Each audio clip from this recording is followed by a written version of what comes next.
It's time again for Medical Monday here on eRadio with Dr. Dylan Joseph, and today we are discussing astigmatism. A very big hello to you, Dr. Joseph. How's it going?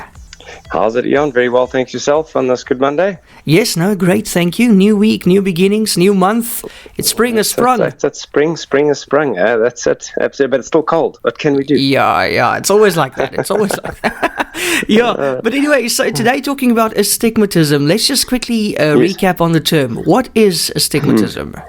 Yeah, so we'll go back all the way to episode 1 when we discussed refractive errors. So refractive meaning how light is transmitted through the eye, and you get short-sightedness, far-sightedness, and then astigmatism, and that comes in a combination with short-sightedness or far-sightedness, or as a standalone, as pure astigmatism. And all that means really is that, you know, the eye is essentially shaped like a rugby ball. When light travels through it, it's going to travel through it in a way it travels through a sphere or a cylinder or a combination of the two, so spherocylindrical. So the sphere would be short-sightedness and far-sightedness, and in the cylinder would be astigmatism component. But the easy way to think of it is that the eye is shaped overall like a rugby ball, and a rugby ball has a long, flat part of it and a shorter, steeper side to it. If you think of a rugby ball standing up on the tee, vertically is the long flat axis, and 90 degrees to that is the shorter steep axis. And the cornea, or most corneas, have some form of cylindrical correction, or they've got some form of astigmatism in the cornea. And astigmatism essentially causes blurred vision. Most people's symptoms with astigmatism are going to be poor night vision, a glare, and a little bit of ghosting of images. So nothing really is quite clear for your distance vision or your near vision. And you know, most people can cope with astigmatism in their visual system up into about 0.5 to 0.75 diopters, which is a small amount of astigmatism. The brain can phase that out. But beyond that, you're going to need correction. Can this be fixed with laser, Dr. Joseph? Absolutely.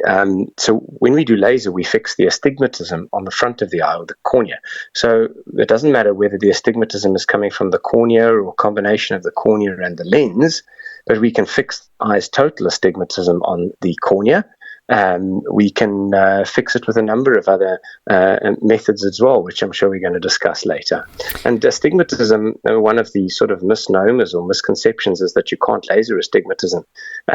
Even abnormal astigmatism, irregular astigmatism, and astigmatism from keratoconus, we can change the shape of that, not to see you to allow you to see better without glasses, but to allow you to see better with glasses or contact lenses. But astigmatism that is regular and normal, we can laser up to 6 diopters of astigmatism on our current platforms quite comfortably to get you out of specs and contact lenses. So yes, you can laser astigmatism. Okay, and can we fix it with lens surgery? Yes. So once again, it's very important as a clinician to understand where the astigmatism is coming from. Is it from the cornea, the front of the eye? Is it from the lens inside the eye? Or is it a combination of both? And we need to understand exactly how much astigmatism is on the front of the eye, the cornea, before doing lens surgery, so that when we do the lens surgery, we can now implant what's called a toric lens, which cancels out the magnitude of the astigmatism on the front of the eye. So we've got to dial it in onto a very special axis, which we calculate to make sure that we're getting a 90 to 95% chance of cancelling all that astigmatism out in the front of the cornea. Otherwise, you're not going to see very well after surgery. So, in fact, I'd say between 60 and 80% of my cases now, I am correcting astigmatism because I'm just so sensitive to the amount of astigmatic correction. I know that it causes poor vision after surgery. So you want to make sure that you're giving people the best shot at good vision.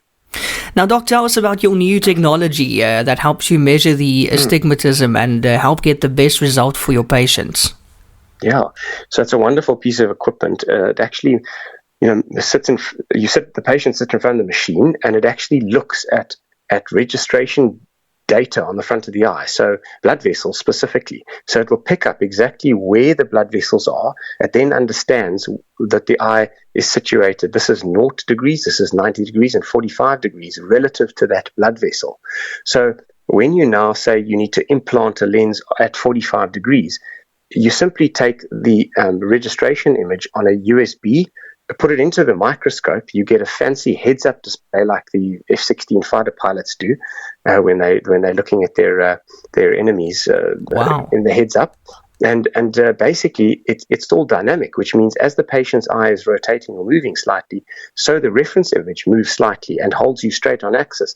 So you know exactly where you are going to implant that lens. You literally have a heads-up display thrown onto the patient's eye, which you can see through your microscope. And that helps you align it, as opposed to the older way of sitting and actually marking manually the axis. And of course, there's human error that can be brought into that. Whereas with it all digitally done, it really reduces that potential for human error quite significantly. So it's a great new acquisition. And because we're doing a lot of toric lenses or astigmatism correcting lenses, it makes a big difference to our workflow, to patient satisfaction, and results at the end of the day. Dr. Joseph, can astigmatism be corrected with implantable contact lenses? Absolutely, Jan. The whole beauty of understanding astigmatism is not only what is involved in the patient's eye, but what you're inducing by making your surgical incision. So, like we can correct it with cataracts using toric lenses, when a patient is either not a candidate for LASIK or they prefer to have an implantable contact lens put on top of their own human lens, and they've got a certain amount of astigmatism, we custom make these or custom order these lenses. These lenses come from overseas with the patient's name on the box, with the amount of astigmatism built into the lens at the specific axis. And all we do is understand the reference image that we need and the axis that we're going to implant it into on the patient, and the lens does the rest of the work. So absolutely, and we can correct with custom-made astigmatism up to 12 diopters, including 20 diopters of short-sightedness or myopia and 12 or 15 diopters of far-sightedness.